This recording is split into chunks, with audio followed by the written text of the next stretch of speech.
wake her up at night to prepare food for his pregnant mistress, who always woke up at odd hours of the night to request for fresh food.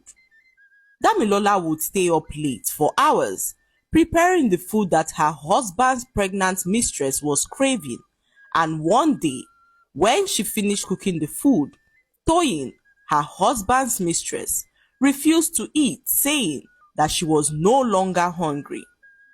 Damilola was so furious to hear this, but she maintained her calm as she feared what her husband would do to her if she ever complained. The next day, Damilola could not stop reminiscing about the good time she once had with her husband. The thought of this broke her heart, as she wished for him to return back to the sweet and loving man she once married. She sat in front of her hut, deep in thoughts, when Toyin poured a bucket of dirty water on her, claiming not to have seen her sitting there. Damilola, instead of confronting Toyin, walked away to avoid any form of confrontation with her. She ignored what Toyin did as she walked back into her hut to change her soiled and dirty clothes. Not long afterwards, her husband Femi rushed into her hut, screaming and accusing her of beating Toyin up and trying to harm their unborn baby. Damilola tried to explain to Femi that she did nothing of such, but Toyin insisted that Damilola beat her up when he was away. Femi became so agitated as he began to beat his wife up. He beat her to a pulp and threw her belongings outside his house, saying that he was no longer interested in the marriage and that Damilola should return back to her family. With a heavy heart, Damilola left Femi's house. She was so devastated as she did not know how to face her family.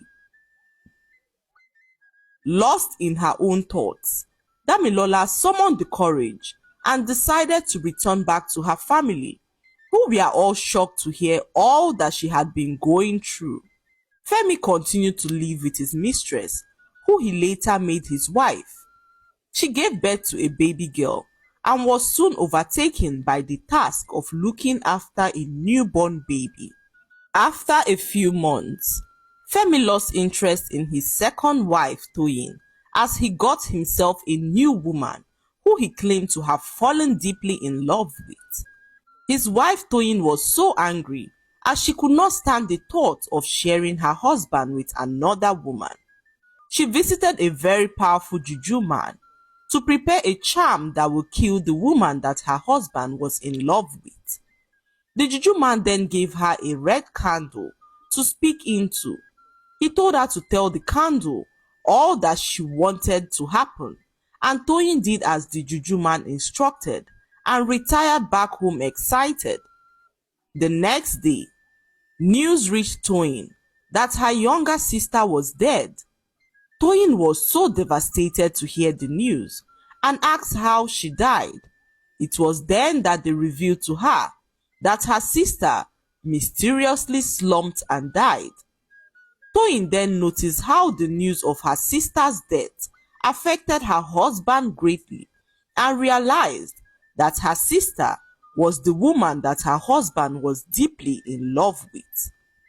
Following the strange way her sister died, the villagers decided to inquire with the gods to find out the cause of her death, and we are told that Toyin, her sister, was responsible for the death of the young woman. Horrified by the revelation, the villagers confronted Toyin, who confessed to killing her own sister. She was shunned by the villagers for resorting to such extreme measures to win back her husband's love.